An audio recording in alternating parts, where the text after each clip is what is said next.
Martes 19 de mayo. Aprender a equivocarse. Hablaba en estos días con un amigo del exterior que venía bastante mal últimamente, patinando como persona, como marido, como hijo, como, sí, amigo también, lo que se llama como hacer verdaderamente las cosas mal, ¿no? Siempre recuerdo aquello de San Ignacio, ¿no? De Loyola, que decía que, bueno, el pecado siempre nos hace ir de mal en peor. Y esto nos va destruyendo, y que cuando el mal o el pecado en nuestra vida se hace presente hay que estar atento, porque es la semilla que echa, la mala semilla que va a dar malos frutos. Y entonces hay que, si bien es cierto que hay que aceptar que la cizaña crece junto a la hierba buena, pero bueno, es tarea también del labrador el aprender con cuidado y delicadeza, pero a arrancar esa cizaña, ¿no? Bueno, total que esta persona me decía que, mira, Cristian, te llamo para decirte que hace tiempo que no hablamos, que, en fin, toqué fondo. Y lo primero que quiero decirte es que no fue la pandemia, tampoco mi mujer, ni mucho menos mis suegros, o mis hijos, o mis empleados. El problema soy yo. Se produce una especie así como de silencio, y entonces él me dice, ¿por dónde arrancamos? ¿No? Como si fuera una terapia telefónica. Bueno, por supuesto, es una persona de fe, y entonces empezamos desde Dios, punto. Empezamos desde nosotros, encontrándonos con Dios. Lo que hay que volver a hacer, lo hemos dicho hasta el cansancio. El problema nunca es el error, el fallo o el pecado. En el centro debe estar el amor de Dios. Justamente cuando en el centro de nuestro corazón está el pecado, caemos presa de la desesperanza, de la tristeza y de la angustia más fuerte. Y contra esto Jesús es muy claro, contundentemente claro. Alégrense y no tengan miedo. Yo estoy con ustedes. Lo vamos a escuchar este próximo domingo al celebrar la ascensión de nuestro Señor. Las últimas palabras allí en el Evangelio de Mateo. Bueno, terminamos aquella conversación y lo primero que vino un poco ordenando y escribiendo después de haber hablado con esta persona algunas cosas, era algo que en él se daba y recurrentemente, que era que una persona como tomada por la soberbia, y entonces nada ni nadie podía decirle algo que le significara algún movimiento de reflexión, porque no había lugar para nadie más que para sí mismo. Y era tan perfeccionista que entonces él vivía como eliminando a todas las personas que cometían algunos errores, y como todos los cometemos, bueno, entonces su vida era una pelea y una lucha constante. Pero me gustó ese tono blandito, sencillo, simple, como un poco apichonado, pero también como con ganas de empezar. No se le habían quemado todas las ilusiones, ¿no? Entonces me acordaba siempre de aquel texto tan lindo, ¿no? Que habla del aprender a equivocarse, porque me parece que esto también en estos tiempos de cuarentena que nos invitan a hacer como tranquilas reflexiones a las cosas así como más cotidianas, y nos pueden hacer mucho bien. Hay que aceptarlo. Los fracasos son parte de la vida. Todo el que se mueve se equivoca alguna vez. El error, el fallo, es una parte inevitable de la condición humana. Hagamos lo que hagamos, siempre habrá un coeficiente de error en nuestras obras. Sí, no se puede ser perfecto a todas horas, en todos los frentes y con todo el mundo. Además, esto no es lo que importa verdaderamente, ni siquiera es importante. Y más difícil aún es aprender a equivocarse y no venirse abajo. Reconocer el error, el fallo, el pecado, diríamos nosotros, sin deprimirnos, sin poner punto final. Para el mundo triunfar en cierta manera es aprender a fracasar. Y para el mundo también el éxito es aprender a ir de fracaso en fracaso sin desesperar. Donde lo importante no es tanto la equivocación, sino el cómo nos reponemos, nos levantamos, cómo retomamos la marcha a partir de allí. Diríamos así, ¿no? Como que el arte más difícil no es el de no caerse nunca, sino el de saber levantarse y retomar la marcha. Dicho en pocas palabras, ¿no? ¿Quién no rompió alguna vez algún plato? Insisto entonces, ¿no es cierto? La conciencia ya no solo de nuestras metidas de pata, de nuestros fallos o de nuestros errores, vamos a ir un poco más hondo, hablando más de pecado. Los grandes santos no fueron santos porque no pecaron nunca, sino porque conscientes de su pecado, por sobre su pecado, supieron encontrarse, pudieron encontrarse con el amor infinito de Dios. Recordemos aquello tan lindo de San Agustín, cuando rezaba, ¿no? Señor, olvídate de lo que fui y acuérdate de lo que quiero ser. Todos los santos estuvieron sujetos a imperfecciones. La única ha sido la Virgen María, la única. Hay que aceptar que nuestra naturaleza es humana, que no somos ángeles.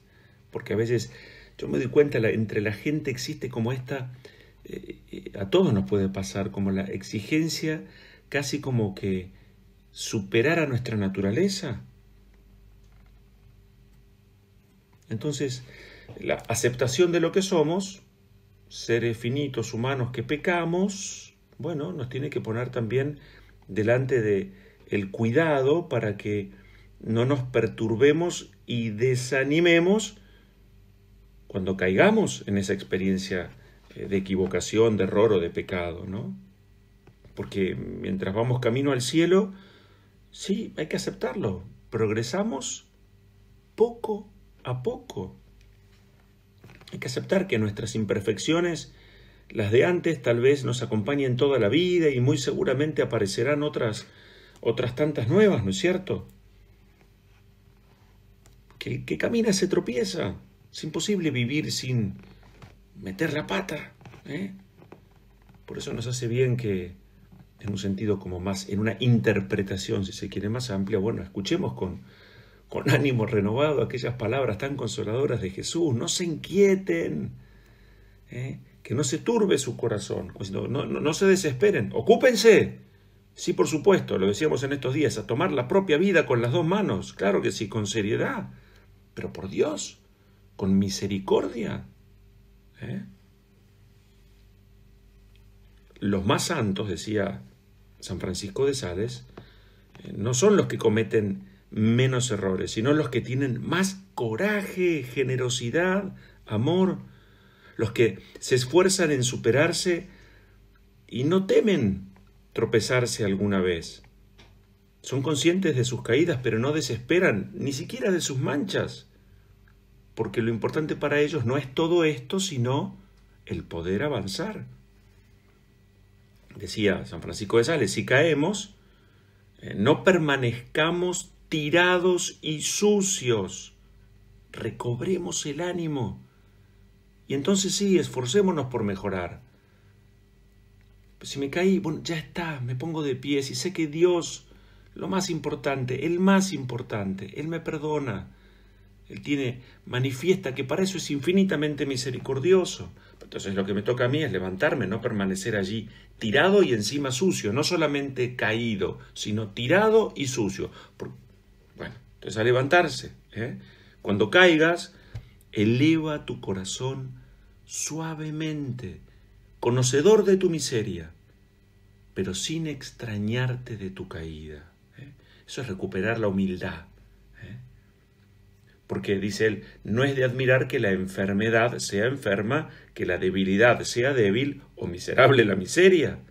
Pero detesta, eso sí, con todas tus fuerzas, la ofensa que has hecho a Dios y bueno, con gran coraje y confianza en su misericordia, bueno, retoma el camino de la virtud.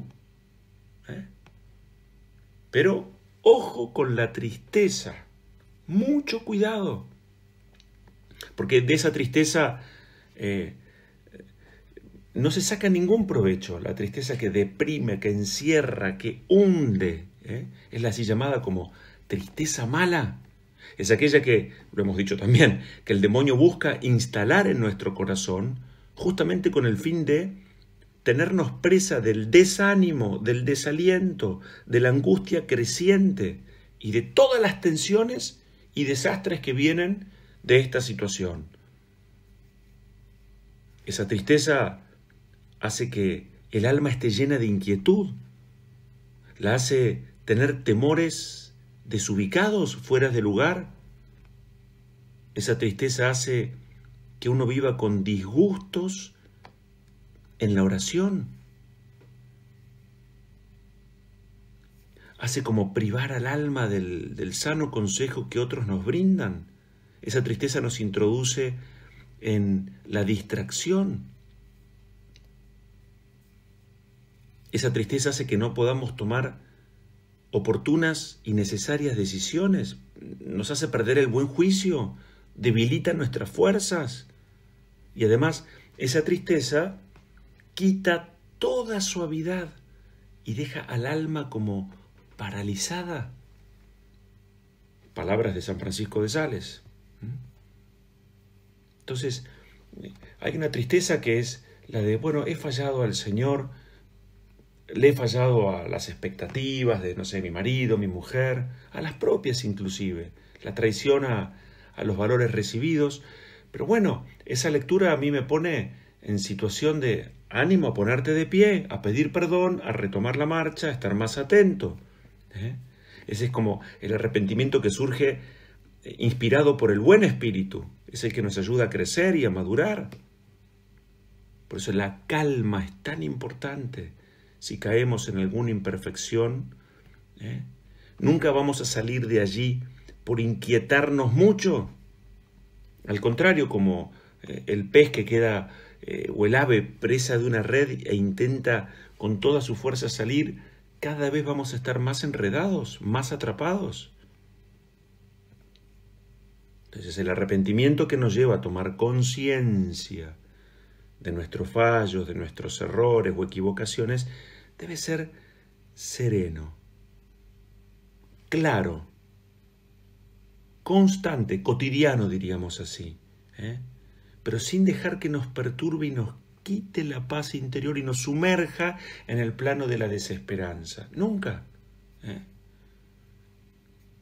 Y esto es importante como actitud de vida, no solo hacerlo respecto a nosotros, sino también a quienes están con nosotros, ¿no? Ten paciencia con todos, principalmente con uno mismo. Y recomenzar, porque de esto se trata. La Pascua es oportunidad de nuevos comienzos. Vamos a pedirle al Señor que nos regale esa hasta como con mi mirada tierna, la de un niño que metió la pata y un poco quiere como esconderse, pero rápidamente se pone de pie y deja atrás ese fallo cometido. Bueno, vamos a pedirle al Señor que nunca nuestro pecado, nuestra miseria, nos introduzca en estas confusiones de la tristeza generalizada. Que miremos a la luz, al Salvador, al viviente que pasa a nuestro lado, que nos alienta, que introduce, nos regala ese otro defensor, el Espíritu, que nos hace ver en profundidad.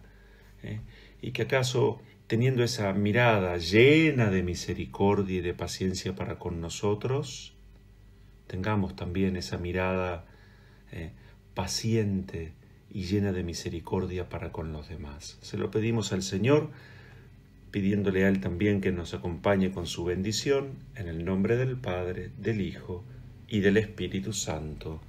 Amén.